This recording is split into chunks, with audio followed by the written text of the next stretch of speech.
Good afternoon, everyone. Thank you for being here. I'm David Yellen, and I'm in my second year as president at Marist College. Before we begin, I'd like to acknowledge some of the special guests that we have here with us today, and please hold your applause till the end.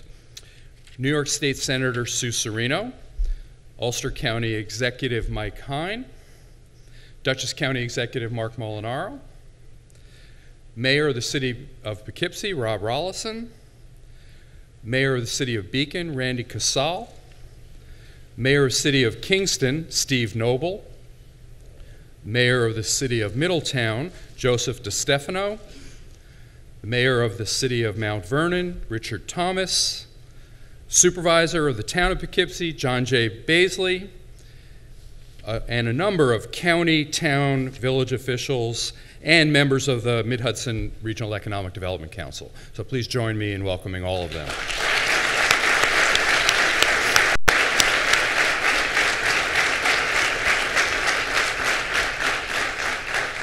It's my great pleasure to welcome Governor Andrew Cuomo back to Marist College. We thank you very much for choosing the college as the venue for this important communication with the citizens of the Hudson Valley. Although this is the first time I've had the opportunity to meet Governor Cuomo, I have met both of your parents. This fall, I sat with your mom at a Franklin Delano Roosevelt Institute Four Freedoms Awards event in New York City. And after a half-hour chatting, I felt like we were old friends. And then back in the early 2000s, when I was dean at Hofstra Law School, we were lucky enough to have your dad, who was a real hero of mine, come speak to our Black Law Student Association at an annual dinner. We were sitting at dinner together, and he hadn't really prepared much, I guess, and he asked me what I thought he ought to talk about. I don't remember what I said in response. All I know is that off the cuff, he got up and spoke for 15 or 20 minutes, one of the most eloquent talks I've ever heard. It was very depressing, actually, to some. Today, Governor Cuomo is following in his parents' footsteps and leading the great state of New York to new heights. Governor Cuomo understands the challenges we face and is working with us to make transformative investments to rebuild our infrastructure, strengthen our schools and colleges, move the economy forward, and to take a little personal liberty also to mention to put in place some really meaningful criminal justice reforms. So it's my great pleasure to introduce the 56th Governor of the state of New York, Governor Andrew Cuomo.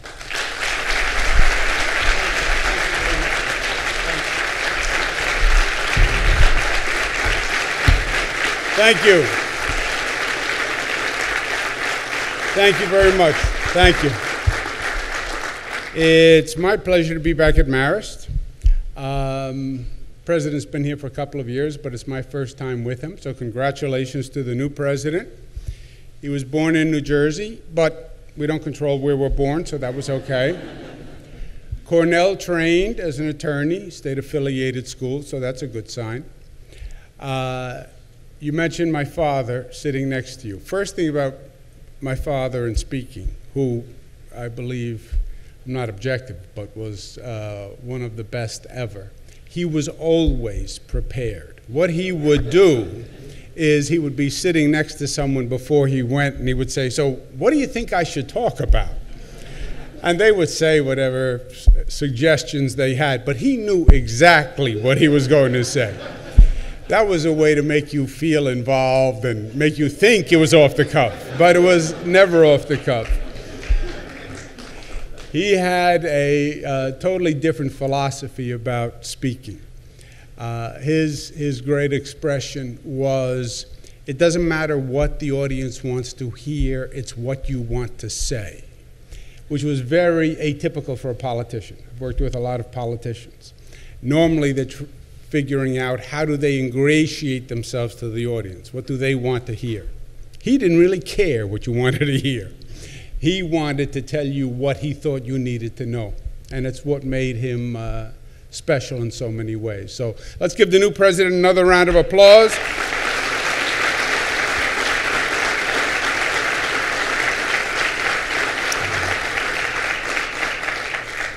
But Marist is a great institution. I had the Marist brothers in high school, Archbishop Malloy in Queens, and that back then you had Marist brothers. And they were tough, the Marist brothers. I have the scars to prove it.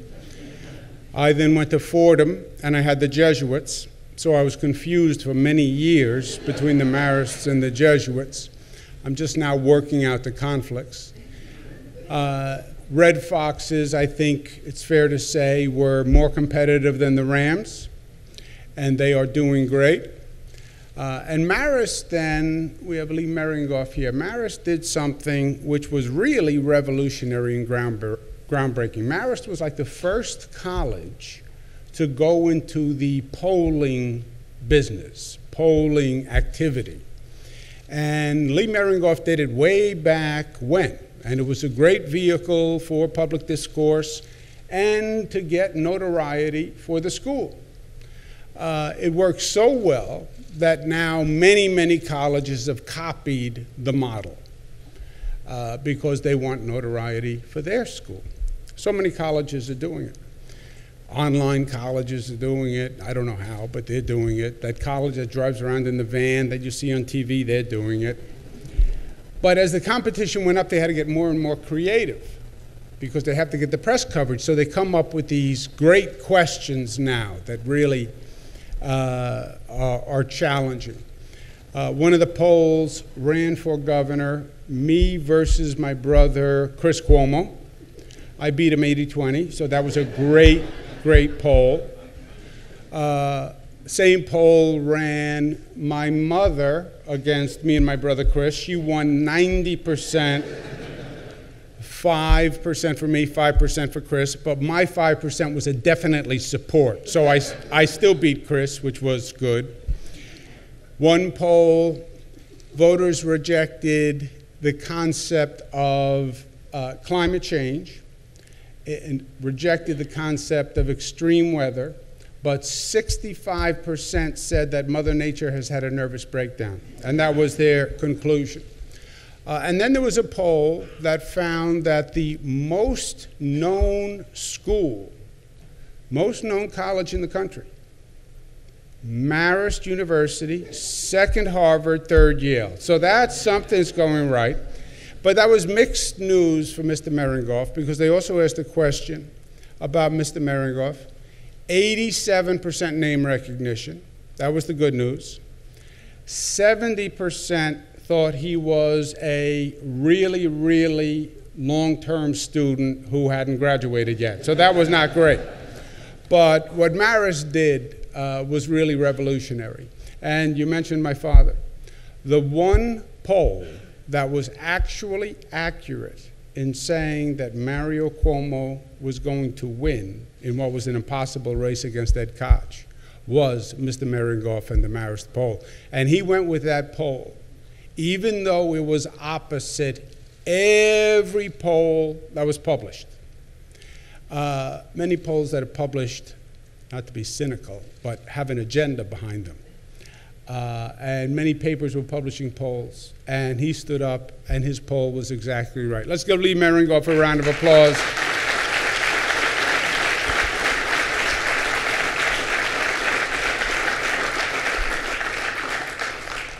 As you heard from the president, I want to talk to you about the state budget today, but the budget really isn't a budget. It's really an action plan for the state for the year. Gives you a snapshot of where we are, what we're doing overall, and probably more importantly, what we're doing in your region, because we tend to talk about the state as a whole like it is just one economy, one population. It's not. This is one of the really diverse states, and we call it 10 different regions, but every region has its own personality, has its own needs, and really what we try to work on are custom-designed approaches for every region in the state. We have a number of priorities that we start with. We start with education, and then topical issues, fighting sexual harassment, the environment, a democracy agenda, criminal justice reform. I want to talk to you about the federal tax increase and the effect on New York.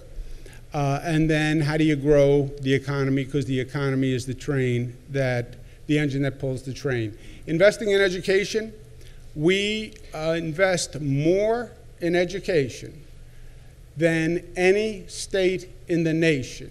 on a pupil-by-pupil cost, and I am proud of that. They're our children, they're our future. That's what every politician says in every speech. We put our money where our mouth is, and we did it again this year, even though it's a tough budget, and we're up to $26 billion from $25 billion.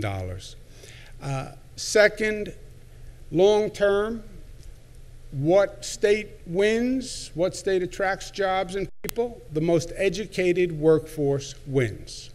When we're now pitching businesses, one of the first questions, do you have the educated workforce? Do you have the skilled workforce? And more that is true. Next 10 years, they estimate over 50% of the jobs are going to require a college education. Let's get ahead of it. At one time, we said as a country and as a society, everybody should have a high school education. And we'll offer free high school education. Why? Because it advances our workforce. The next step is we should have free college educations. Nobody should be denied a college education because they can't afford it. We have a great SUNY system.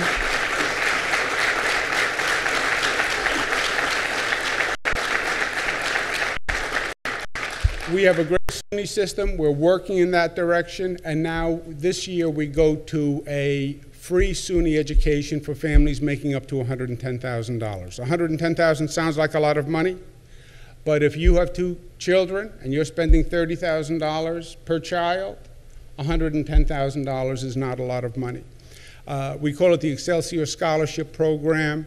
Other states are now calling and expressing interest, but I think this is the direction for the future. It is also going to enhance attendance at SUNY schools, and we have a number of them in the Hudson Valley, as you know. We also have on the agenda that New York historically and today has always been ahead of the curve, has always been the nation's leader. You look back at the great social reform movements, they all happened in New York. Environmental rights movement started right here. Hudson River at Storm King. Workers' rights movement started at the Shirtwaist Triangle Factory fire. Women's rights started at Seneca Falls. Civil rights started with the NAACP birth in New York. Gay rights started at Stonewall. They all started here. And that's not just our history, that's our legacy, and one that we have to honor. You have, when you look back at the recent actions we've taken, we've been ahead of the curve. We passed marriage equality 4 years before the Supreme Court said it was the law of the land. We went to that legislature and said, this is not a religious, cultural issue. If you don't believe in marriage between gay people, don't marry a gay person. That's your right. But the law says you have no right to discriminate. And we were discriminating against LGBTQ members of the society. And we were 4 years before the Supreme Court, and I believe New York changed the national dialogue. New York is not just another state, he says with the arrogance of a New Yorker. When you do something in New York, it resonates across the country. And when we passed marriage equality, they took that microphone, they went to the president, they went to the vice president, they went to every governor and said, what would you do? And we changed the whole dialogue. $15 minimum wage. You cannot live on $18,000 a year and raise a family in the state of New York. We moved to $15 over time. Other states are now following us. First state to do a comprehensive paid family leave program. We're leading the way in renewable energy. We have the most aggressive MWBE program in the country. We passed the SAFE Act after the Sandy Hook massacre because we said enough is enough.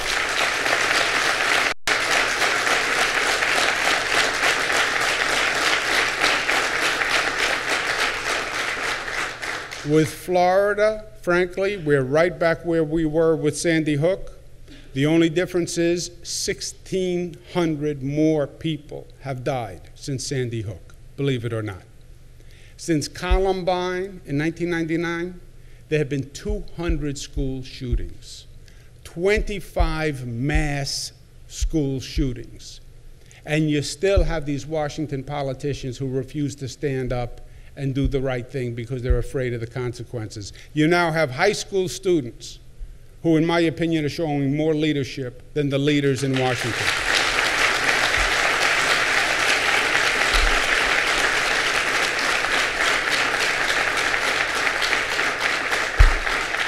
But we were ahead of the pack on that issue also. The next issue for us to focus on this year is the sexual harassment against women. This has been a national disgrace. And I have such respect for the women who came forward and such respect for the endurance they had to live with what they went through. It's all across society. It's every industry. I think that has been demonstrated. Now is the time that you do something about it. When a problem is exposed, government's responsibility is then to address it. Now, theoretically, the federal government is supposed to step in and say, we're going to show leadership and we're going to do something. I don't see the federal government stepping anywhere on sexual harassment, except denying it. In light of the federal inaction, let New York set the standard, a national standard, for an anti-sexual harassment policy, and let us lead the way. We've laid one out. It's a legislative agenda. It starts with no taxpayer funds being used to pay for any public official's liability related to sexual harassment. It's their problem, and let them pay.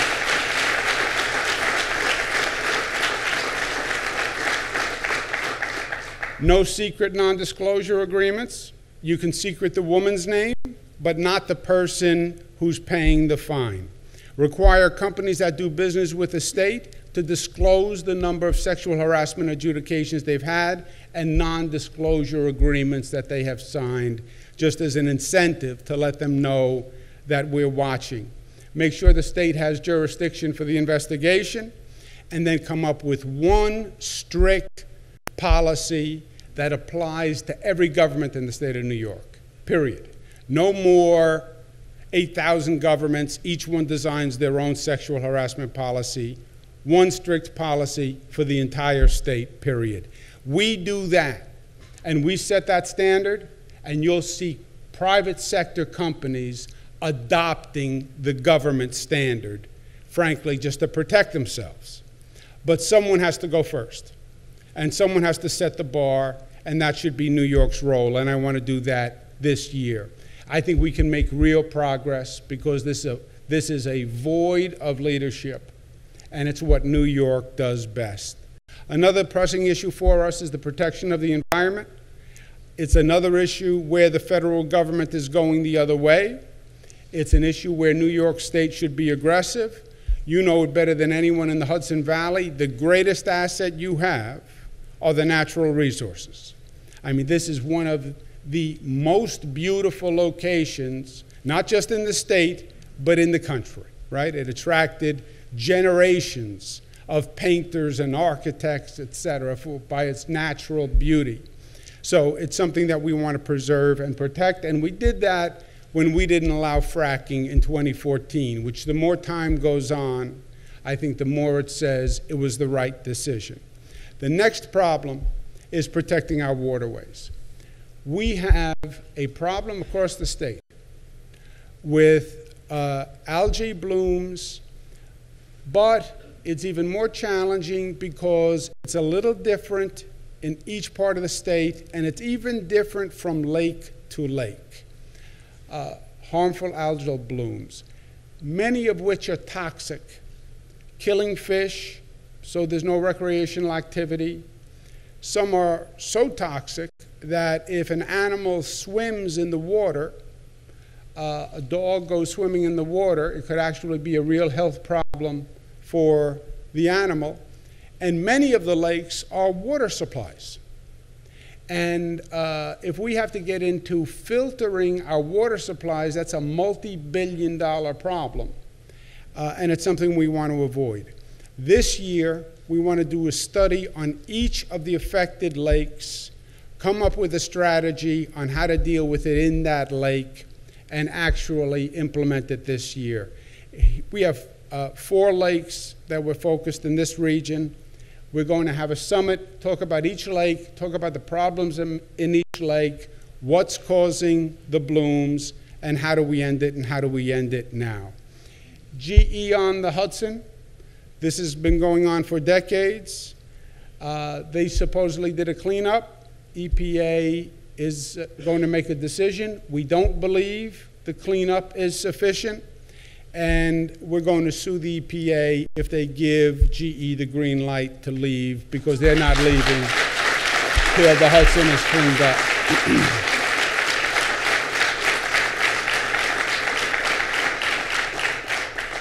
An issue we want to address is protecting our democracy. It is too hard to vote in this state, period.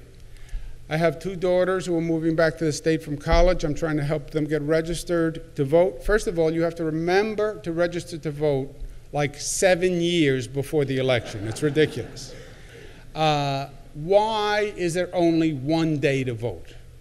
So many states have early voting. Why are you trying to make it hard for people to vote? Make it easy for people to vote. Make it easy for them to register. Give them a number of days to show up to vote. You have all this cynicism, all this voter anger. Let them express their voice. Let them participate. If you're afraid of letting people participate in an election, then we have a real problem. Then their cynicism is justified. And let's update New York's voting reform laws. Second, this Russia hacking problem is real. And I don't believe Washington is going to do anything on it because it's controversial. Why? Because the vehicle now are the high-tech social internet companies. And there is right now no disclosure of political advertising on those platforms, which is bizarre to begin with. If you run a TV ad, it has to say who paid for the TV ad. If I send you a piece of mail to your home, it has to say who paid for the piece of mail. But if I go on Facebook, it doesn't have to say anything. That's wrong, especially with the social media platforms getting more and more prevalent. We want to extend the same disclosure laws that apply to TV, radio, print, etc., to social media platforms. Who paid for it? And then you have the opportunity to find out if they're real or they're fraud or they're a foreign company, and you can actually enforce the laws. Let's do it here in New York. The social media companies are not happy about it. They're very powerful, but they don't have a leg to stand on. How can you be against disclosing the payment for the ad in a political discourse when we do it in every other venue?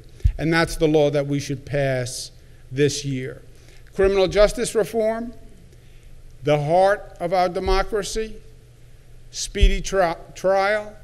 You're innocent until proven guilty. Our system has it upside down.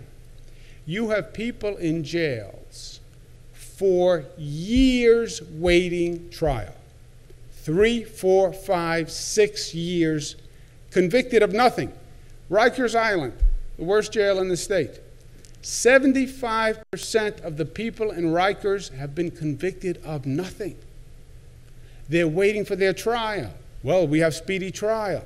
3, 4, 5, 6 years waiting for trial. Why are they there? Because they can't make bail. Why can't they make bail? Because they're poor. Why is our bail system based on money? Lady Justice is blindfolded, and she's holding a scale. If a judge believes a person should be held, the judge should hold them, whether they're rich or they're poor. And if the judge thinks a person should be released on their own recognizance, then he or she should release them, whether they're rich or poor. It shouldn't be about how much money they have. Let's fix the bail system. Let's honor the speedy trial provision in the Constitution. And let's let all New Yorkers believe the criminal justice system is fair, because that's the basis of all of it.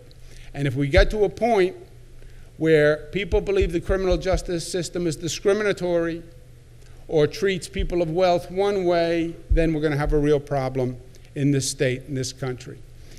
We also this year need to defend against federal tax increase. And this is probably the most important economic issue that we face. Now, regardless of what you think about the federal tax policy, because this gets political, it's passed by a Republican administration, the president championed it, Democrats voted against it. Regardless of what you think, you like it, you don't like it, you're in between. It's terrible for New York. If you put your New York hat on, it is terrible. I happen to think it's terrible in general. Because it's not what they said it was. They said it was a cut to the middle class. But 80% of the benefits go to the wealthiest 1%. And the whole theory is we're going to give the corporations a tax cut, 40% windfall tax cut, that they weren't even expecting. And we believe they may give it to the workers in terms of higher wages. That's a nice belief. I believe there's really a Santa Claus. I believe that. And that's also a nice belief. But the corporation, maybe they give it in higher wages, or maybe they put it in their pocket, or maybe they buy back stock, or maybe they buy a house in France. If you actually wanted the money to go to the individual worker in higher wages, you know what you would have done? You would have said it in the law, which we're very good at doing. We're going to give you 40% tax break, but 50% has to go to higher wages, but 50% has to go to new jobs. That's what you would have done. But put that aside. You love it, you hate it. As a New Yorker, it's devastating.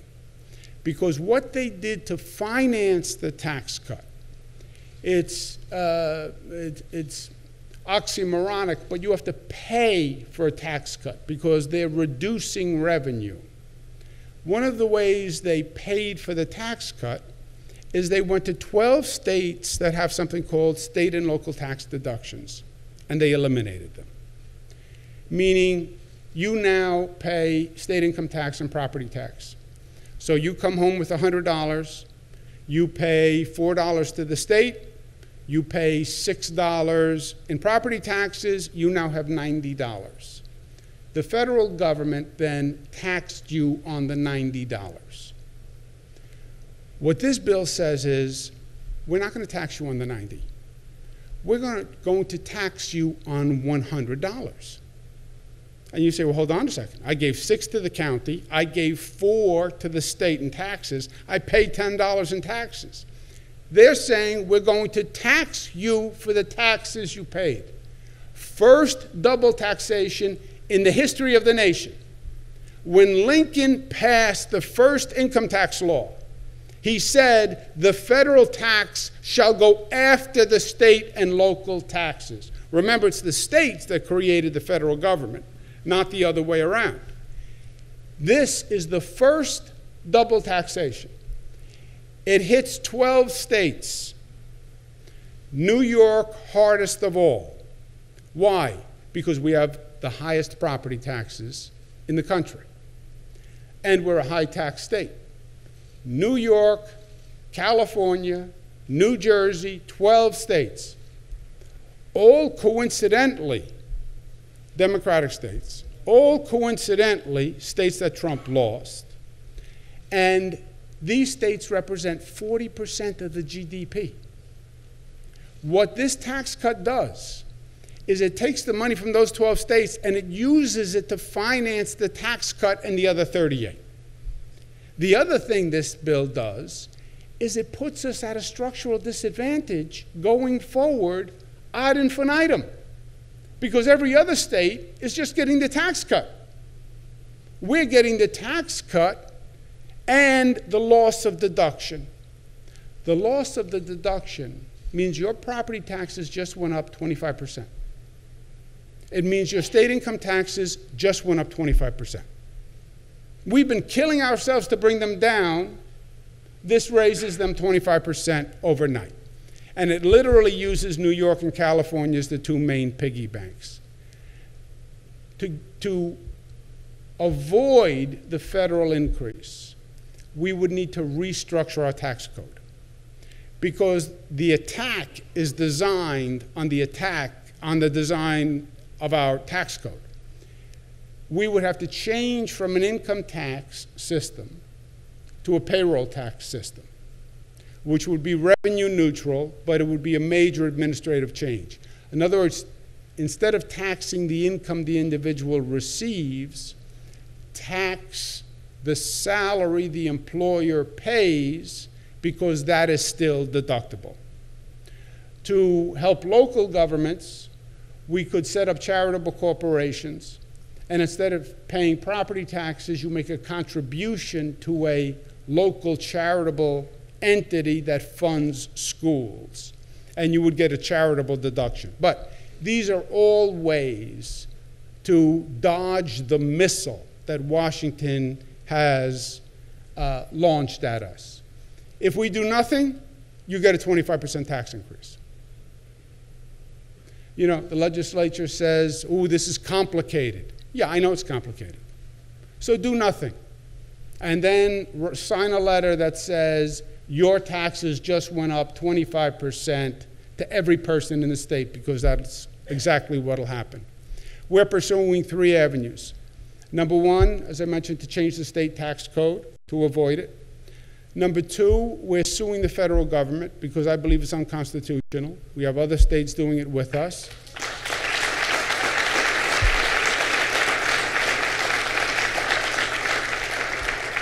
And I do believe it's political retaliation. Ironically, the idea came from the U.S. Senate. The U.S. Senate has no Republican member in any of these states. So there is virtually no political cost to them. But that's where it started. This same idea was floated under Ronald Reagan. The same idea, and it was shot down. We had at that time a Republican Senator, Alphonse D'Amato. You had Republican senators who were against it. Part of the polarization of the country is now you have a Republican Senate. They see this as a Democratic state. There's no Republican senator. They think there's no political cost. Maybe there's no political cost, but there's a hell of an economic cost and a moral cost and an ethical cost. The third option is to actually repeal the law. And that's what we're going to have to get done, and that's what we're working towards. We started a tax fairness campaign. We want people to sign up. This is not Democrat versus Republican. If you are a Democrat, your taxes go up. If you're a Republican, your taxes go up. If you're a short person, your taxes go up. If you're a tall person, your taxes go up. Everybody's taxes. This is the great equalizer. It's the great unifier. There are no political distinctions here. There is a bipartisan bill by Congressman King, who's a Republican from Long Island, and Congresswoman Lowy, to repeal this bill. And it's bipartisan because it hurts everyone. And we'd like your support on that. It's one where we have to unify to stop it.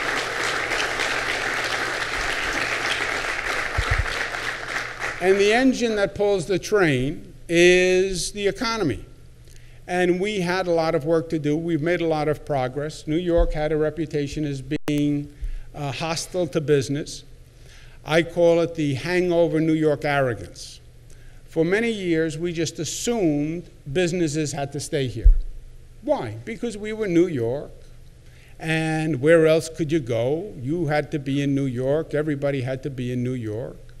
And that was our attitude. And we could raise taxes and we could raise regulations, and you had no choice. You were captive in New York because we were the capital of the world. What happened is people looked at a map, and when you look at a map, you look to the west of New York, and you see other shapes in the map, little squares, rectangles.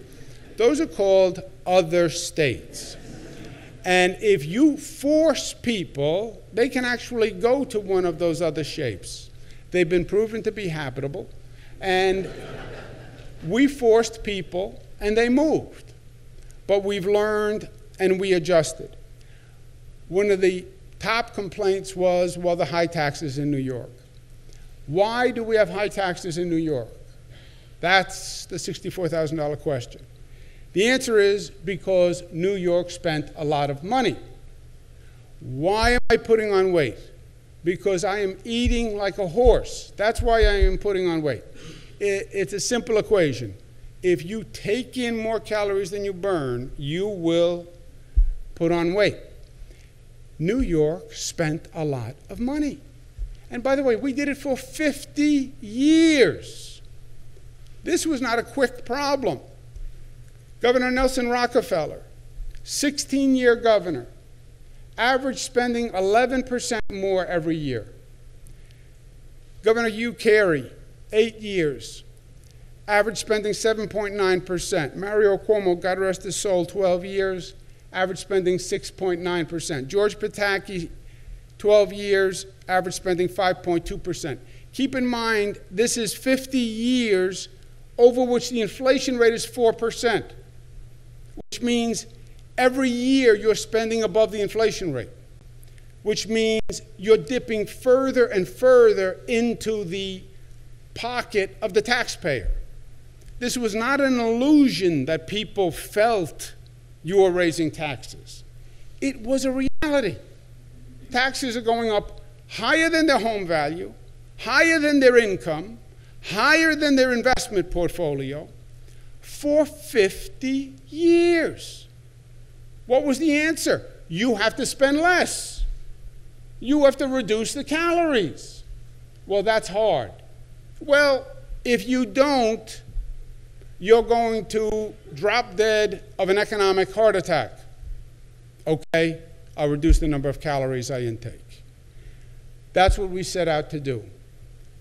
Over 7 years, our spending increase has been 1.4%. 1.4%. Now, how can that be? I know what you're thinking. Oh, you're a Democrat. You Democrats like to spend money. It's the Republicans who like to save money. That was a stereotypical, unkind thought that you just had. And it's not factually accurate. There are Democrats who can count. There are. And fiscal discipline is not the province of any one party. As a matter of fact, when you look, Nelson Rockefeller, Republican. George Pataki, 5.2%, Republican, conservative. I love now teasing my colleagues in the legislature who were there.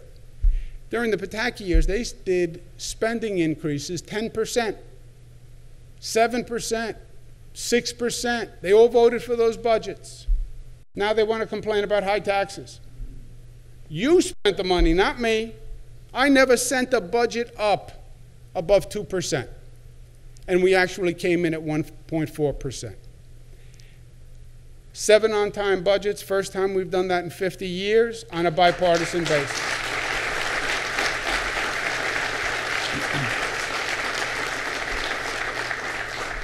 When you spend less, you can tax less.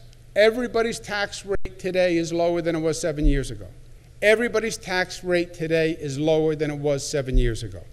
We have the lowest middle-class tax rate since 1947, manufacturer's tax since 1917, lowest corporate rate since 1968.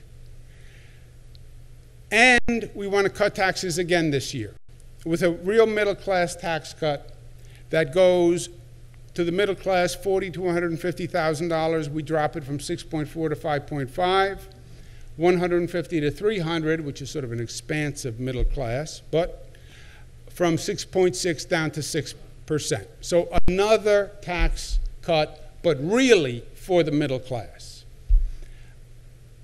Also, we have to reduce our local property taxes.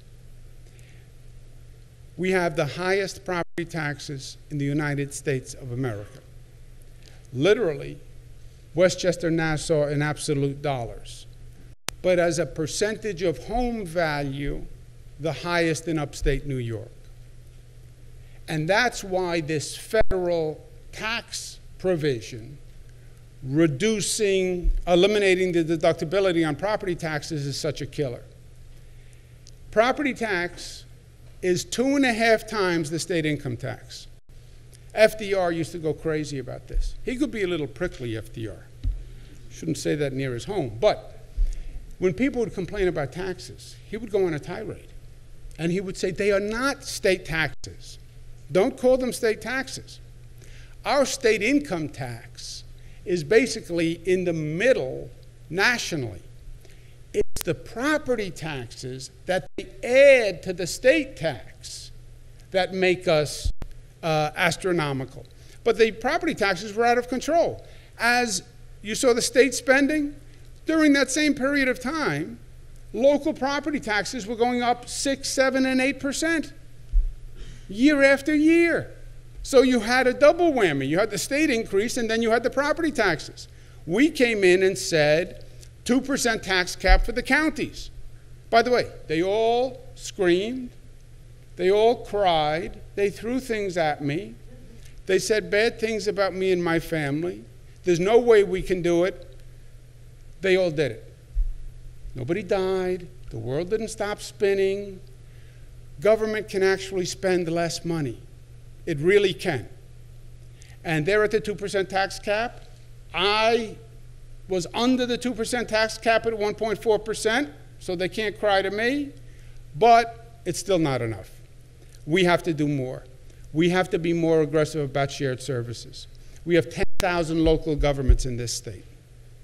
Everybody can't have their own offices and their own trucks and their own garage and their own maintenance system and their own health insurance.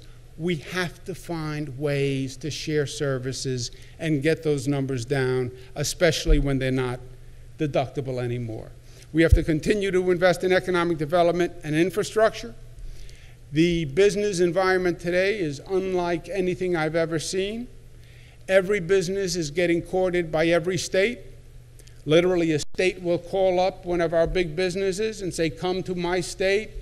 I'll give you this abatement. You won't pay taxes for the next 100 years. I'll take your wife to dinner.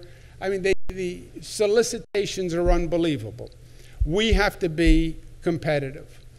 And Albany was not helpful to the Hudson Valley and to upstate for many, many years. Why? Because the legislature in Albany, as Sue can tell you, is predominantly from New York City and Long Island. By the numbers, that's where they come from.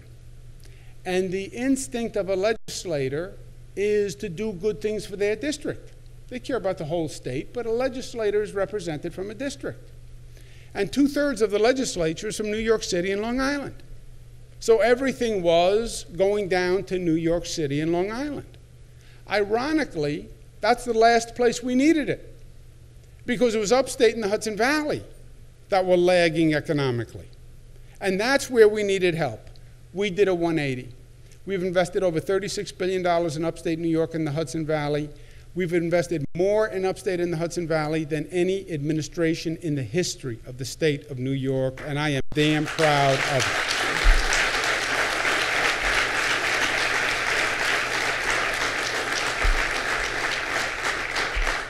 We have major projects going on all across upstate New York that are going to modernize the infrastructure, make those economies competitive. New airports in Rochester, Syracuse, Plattsburgh, Ithaca, new train stations, new major economic development projects to really get the economy going. It is working. It's working on the numbers. This state now has 8 million jobs, the highest number of private sector jobs in the history of the state of New York, period. 8 million jobs. 73,000 new jobs in the Hudson Valley. When we started, we had a 7.3% unemployment rate. We now have a 4.3% unemployment rate. And unemployment's coming down all across the state. In the old days, you'd see just New York City doing well, and everywhere else was suffering. Now you see a more uniform picture of success because we've been treating upstate with the help they need. We have regional economic development councils, which are a much different way of doing economic development. You don't have an Albany bureaucrat picking a project. We go to the regions and we say, put the business community in the room with the academic community and come up with a real business plan. It's working. Dennis Murray, who's not here today, so I'll say something nice about him. We asked him to be the co-chair of the Regional Economic Development Council. I told him, don't worry, no more than 1 year. That was 7 years ago. And he has done a really great job. We brought $6.8 billion investment to the Hudson Valley. And it is amazing the growth that we're seeing. Legoland, 1,300. Regeneron is growing, and we're going to have an exciting announcement there. Amy's Kitchen, over 600 jobs. Raymore and Flanagan, 300 jobs. Pratt and Whitney, 100 jobs. USIA, 149 jobs. Urban Electric Power, the Center for Discovery. Maurice Hinchy, God rest his soul. Interpretive Center. Resorts World Catskills that they've been talking about for 40 years. Bringing casino gaming back. Bringing water to the desert in that part of the state. And they opened an amazing facility, all private money, 1,500 jobs. And we're looking down the road and attracting the next generation. The millennials have a different theory and vision for their life than my generation did. They want downtown areas. They want walkable communities. They want the density, the vibrancy. They're not transportation oriented in terms of vehicles. They don't want to get in a car and drive 40 minutes to come to work. They want to be there. We have magnificent downtowns that suffered for decades when people were doing the exact opposite. They were moving out, the concentric circles of development. The young people want to be in. They want to be able to walk down the block to a restaurant. They want to be able to walk down the block the other way to their job. They want to be able to get on a train. And we have the downtowns. We have to revitalize them. And that's exactly what we're doing with Middletown and with Kingston, who won a very tough competition to have a comprehensive redevelopment plan. Let's give them a round of applause.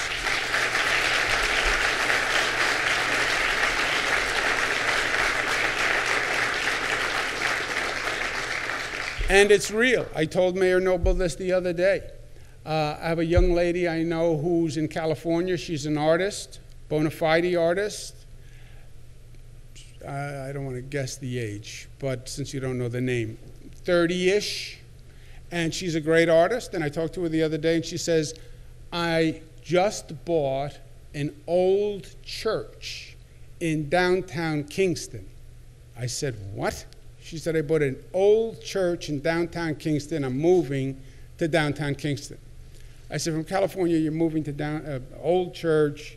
You're going to rebuild it in downtown Kingston. Yes, I'm going to make it a gallery and an apartment and a loft and a coffee shop over here. I said, why downtown Kingston? Oh, it's cool. It's cool. That's all she said. It's that vibrancy, that energy. And that's what we have to build on. This budget, we have a lot more work for the Hudson Valley. Transportation infrastructure drives economic development. It always has. We know that modernizing our airports are long overdue. It's not just in New York and this nation. You know the last time this nation built a new airport? Over 20 years ago, the Denver airport. You fly into any other airport across the world, and then you fly into New York, and you think we're a third world nation. We're rebuilding LaGuardia. We're rebuilding JFK. We're also redeveloping our regional airports. Stewart Airport, when we got the Norwegian carrier, number of passengers has surged 60%. We're going to invest another $37 million to modernize and expand that regional airport, because I think there's a lot of growth for that airport to drive the economy here. You shouldn't have to fly to New York City or ship goods to New York City to get them to the Hudson Valley. Let's use Stewart. Woodbury Commons is a great magnet and tourist attraction. I would have never guessed it. it is also one of the really impossible traffic situations in the world. Whenever my daughters ask me to take them there, I come up with any excuse not to have to sit through that traffic. But it's 13 million visitors a year. We're going to redo the transportation hub with a $150 million plan that makes it a full, comprehensive transportation, multimodal facility that reduces traffic. We're doing cashless tolling on the thruway the way we have in downstate bridges to accelerate commutes. We're putting a Metro North station at Woodbury Commons so you don't have to drive, you can take the train.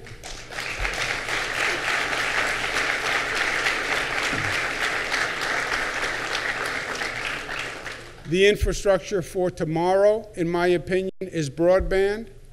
People want broadband or they don't go. I don't care what the business is. I don't care if it's a hotel, if it's a conference center. People demand broadband. We're going to be the first state in the United States to have 100% broadband all across the state, and we're going to have it all across the Hudson Valley by the end of this year.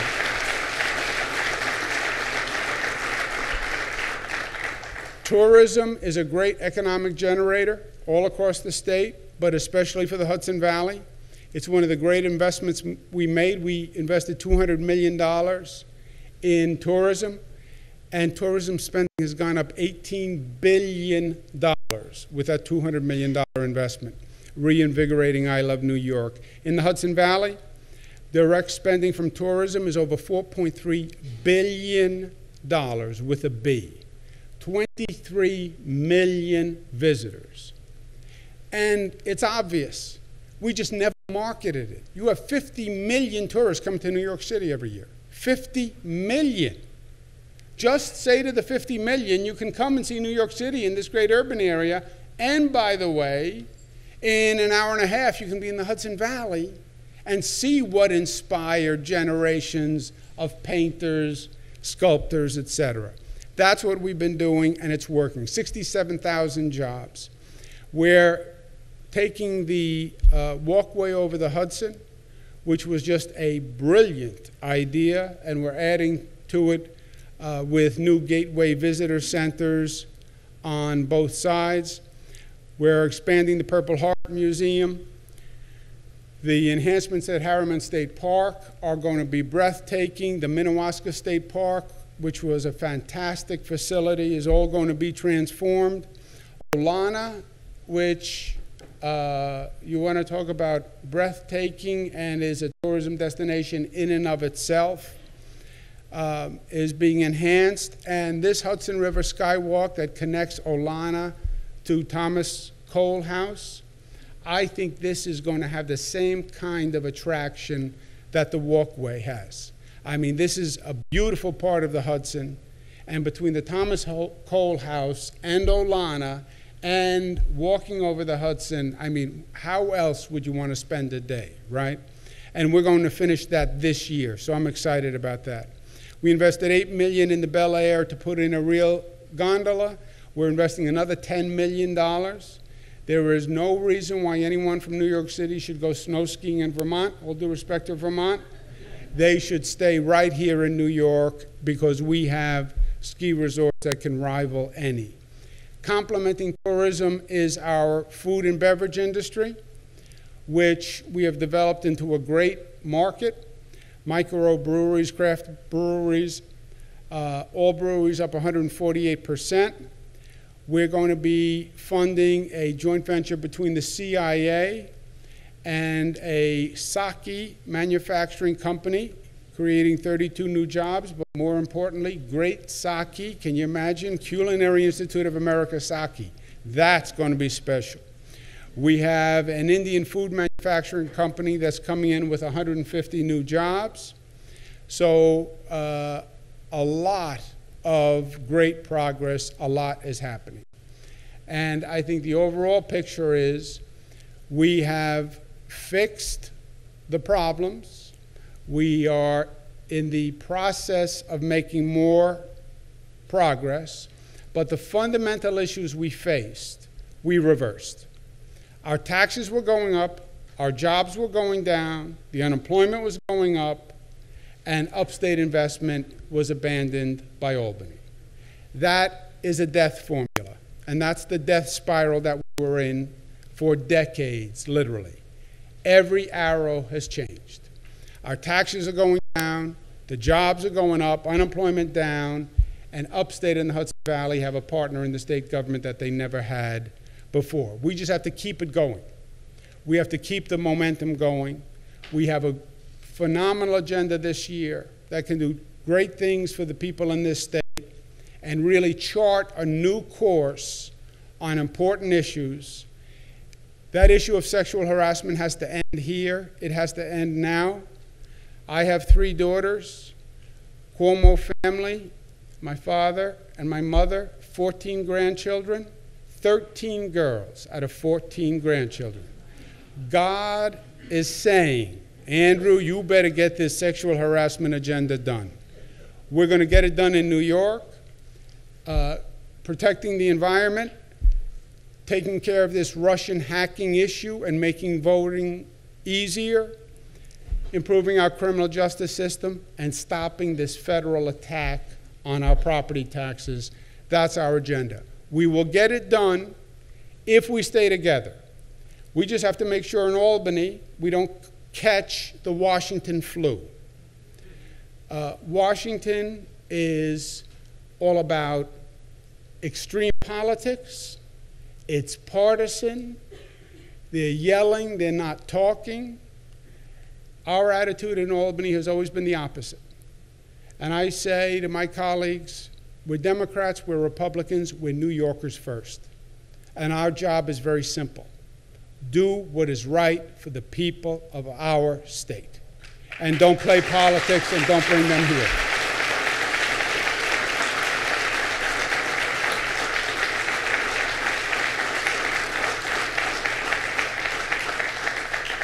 We've done 7 budgets on time, first time in 50 years, a Republican Senate, and a Democratic Assembly. You can compromise. You can listen. You can hear. And you can move the state forward.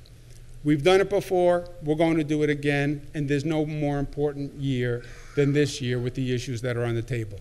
Thank you, and God bless you.